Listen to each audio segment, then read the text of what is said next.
Um, Hello, everyone. Welcome to the SSIp program. My name is Noah. It's so nice to, everyone, thank you, thanks, and welcome to the program.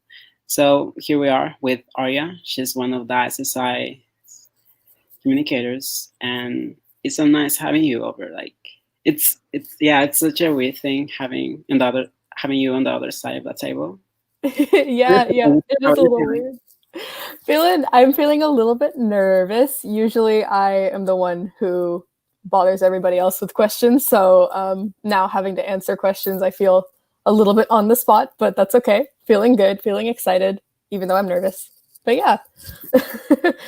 So And yeah, can you tell us a little bit about yourself? yes, sure. So yeah, hi everybody. My name is Arya. I go by she, hers pronouns.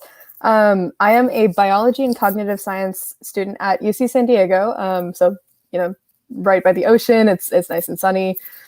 I love the ocean.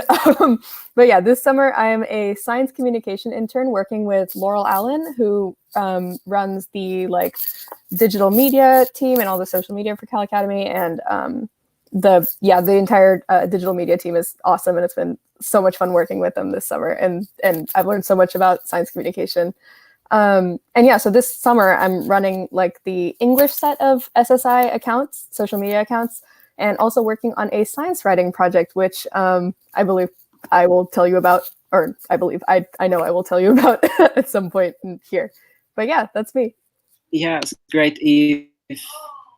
If okay, in below you can see some of the accounts that Arya and I are working on. I mean, creating stories about the students of the SSI program. You can follow us. It's the same thing. It's the same on Instagram and Twitter. So yeah. Mm-hmm. So let's start by the first question. So, what is something that inspires you or excites you the most about your summer research? Yeah, so this summer internship is very exciting for me because it's kind of the perfect combination of all the different things that I like. So I actually have some slides that I can show here. If we can pull those up. Yeah, awesome. So Thank you. through this internship, as we mentioned, I'm doing science communication, which is not quite the same type of research that a lot of the other interns are working on.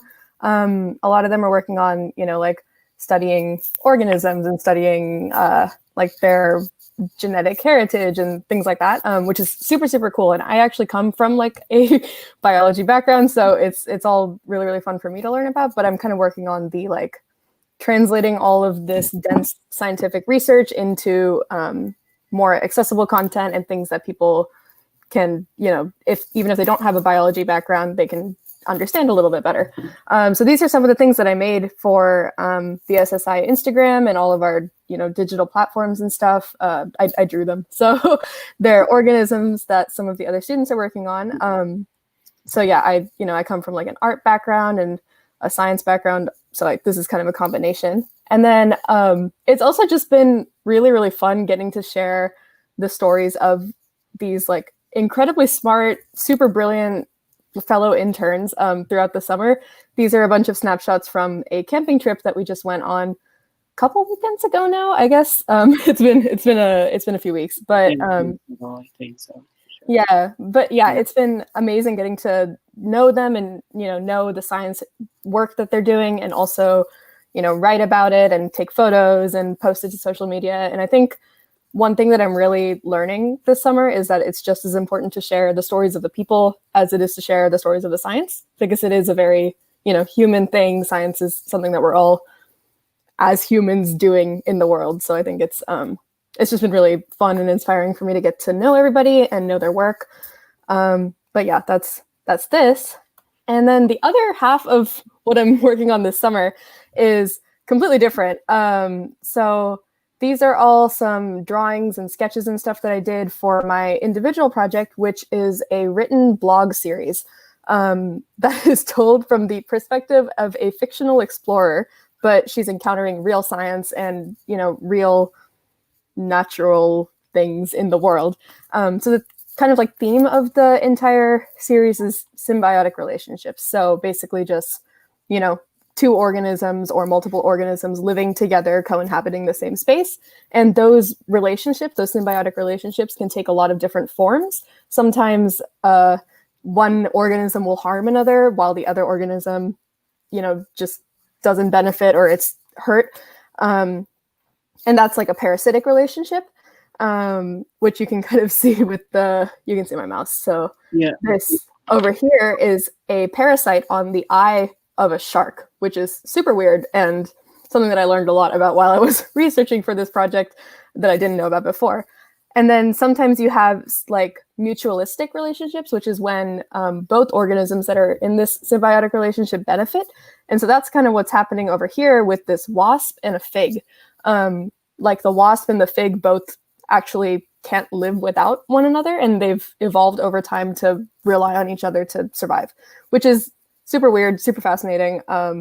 And there are like tons and tons of these symbiotic relationships all around us. And a lot of the times we tend to think about them in a very human context, you know, like we're all like, oh, like human parasites and everything like that, which is super, super interesting. But for this particular series, I kind of wanted to focus in on other animals and other organisms that aren't quite as human-centric. But yeah, so that's kind of the other half of the things that I've been working on. I have a question. Like, are they able to survive without the hosts, like the parasitic animals? That's a really good question. I think it kind of depends on the animal, honestly.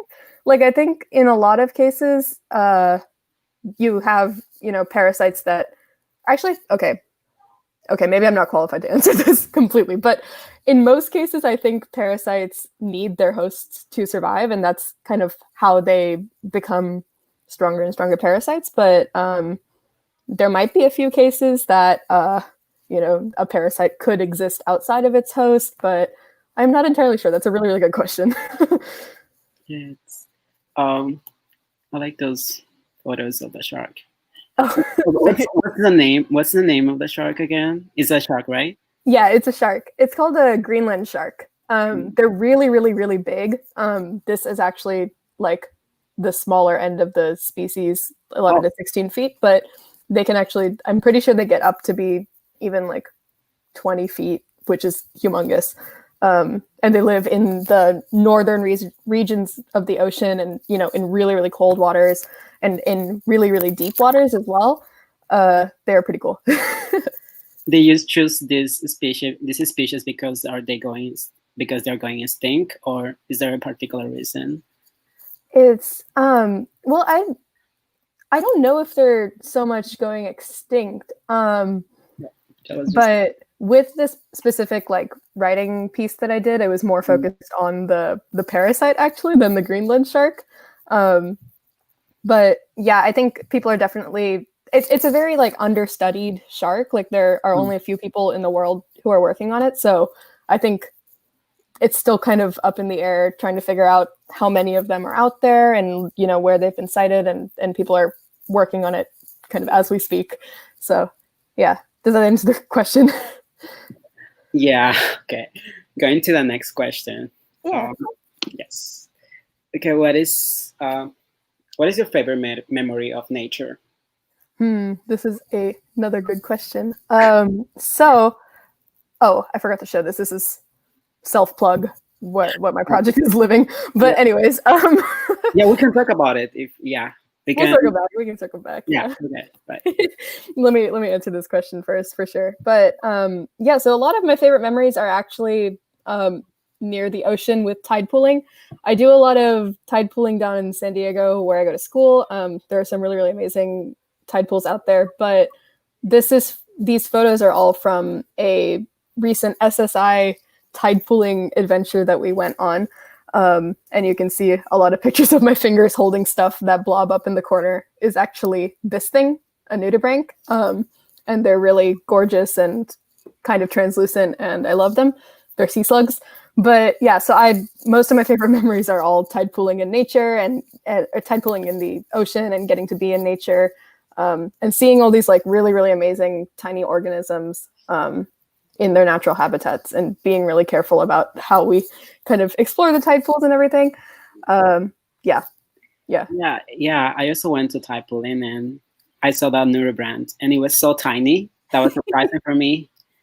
Um, yeah, it was awesome going there.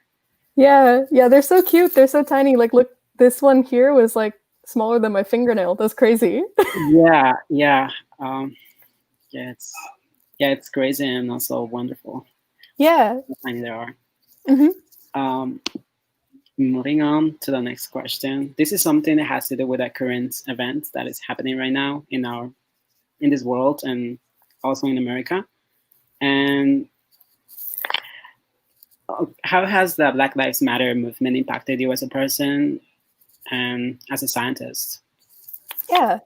So, yeah, we've talked a lot about this in other SIP episodes as well, and how this has been a movement that's been around for a long time now. And it's quite inspiring to see how much it's picked up. And, it is heartbreaking that it, picked up because of all the violence and because of everything happening. But I think personally, this recent wave of, I think the kind of difference is that, like, right now, the way that it's picked up is very, at least in my circles, very social media focused. Like, I see a lot of, graphics on my Instagram and things on Twitter, and that's kind of been something new that I've experienced personally. And I think it's actually helped me be more action-based in how I can uplift and support the movement as a whole. So, I read a really good tweet also that was, or I guess, okay, so this is kind of like in the context of both my personal life and STEM, which I think are kind of things that tend to affect one another a lot more than people in the science field may believe to be. But basically, like, I read a really, really good tweet that said something to the effect of, like, if we can't support our Black peers in STEM if we don't also turn our attention to, police violence and the prison industrial complex and all of these other things that are issues that the Black community has to face and deal with in everyday life. So I think what I'm trying to say while I'm talking in circles here is this movement has impacted me a lot and kind of helped me understand more how to take an action-based approach to supporting. And I think, like, now that I'm in a place where I'm a little bit more sure of my next few steps as, like, a science communicator and a person who's, like, kind of in this borderline between STEM and, like, communication and design and stuff. Like, I'm figuring out how to use my voice and my own platform to uplift the really, really important things that my Black peers are saying in STEM and in academia. And yeah, so I think that's kind of my, overarching what it has, or how it has impacted me. And yeah, like, on a related note, I just wanted to mention Black and Neuro Week just wrapped up on Twitter. It's like a hashtag Black. I'm doing this like hashtag, but yeah, Black and Neuro Week just wrapped up, and they have tons and tons of really, really great resources. And I think they might even have some recorded videos and talks and stuff on their pages. So it's definitely worth checking out. And then Black and Chem, like Chemistry Week, is coming up August 10th, ? I think, like, it's coming up soon as well. So definitely another, event / campaign, I guess. I don't really know what to call it, but it's like a week on social media. But yeah, definitely something to go check out and support. Yeah, it's so important to uplift underrepresented voices, and using these hashtags on Twitter, it's a way of doing it. Thank you for sharing that. Yeah. So another question is, if you could travel anywhere in the universe, where would you go? That is a fun question. So I have to stick with my crazy ocean lady theme and go with the deep ocean to the hydrothermal vents. Yeah, I, like they say, like, crazy cat lady, like crazy ocean lady. That's my, comparison. But anyways, hydrothermal vents are ridiculously cool, like so cool. They're these, like, deep sea vents that sit at points where like magma and lava and stuff are pretty close underneath, and they get really, like, heated up and stuff. And there are bacteria down there that basically, like, they don't use Survive. like they don't use oxygen. They use I think it's like chemosynthesis or something. Like, I actually don't know the science behind it now that I'm talking about it. I'm like, I don't know what it does, but I just think it's so cool down there. And they have all these big crabs and worms and like all kinds of weird looking things that live down there. So I would love to go and see it in person. Yeah, same here. It's so wonderful, the what's happening down there. It's just a lot of life that hasn't been explored already. Yeah. So many people want to go outside from this world and find new planets, but the thing is, we have this big ocean that needs to be explored. And yeah, thank you for sharing. That's super important. Yeah, absolutely. Yeah, you summed it up so well. Like, there's just so much left unexplored in our oceans that I would love to see. Even though outer space is also ridiculously cool. There's just like too much to see, and like I need to live for like 100 years to see it all, like that's just kind of what I feel a lot of the times. Yes. So thank you. Thank you, Arya. Yeah. This I think was the end. Yeah, the end of the interview. Yeah. Nice having you. Thank you for sharing your experience with the SSI program and for coming over. Thank you, all of you who's watching us. Thank you for showing up, for showing your support.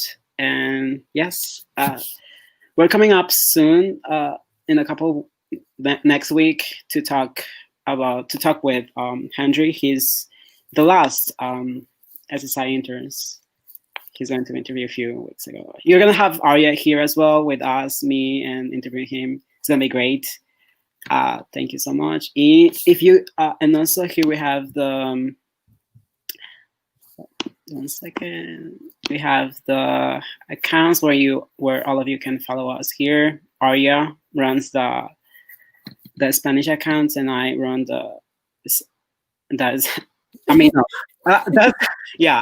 Arya runs the English accounts, and I run the Spanish accounts. Yes. Yeah. It's nice having you. Yeah. Thanks so much for having me. This was a lot of fun. I am, less nervous about talking now, even though we kind of switched roles here a little bit. But yeah, thanks so much. Yes. Take care, everyone. Bye. Bye.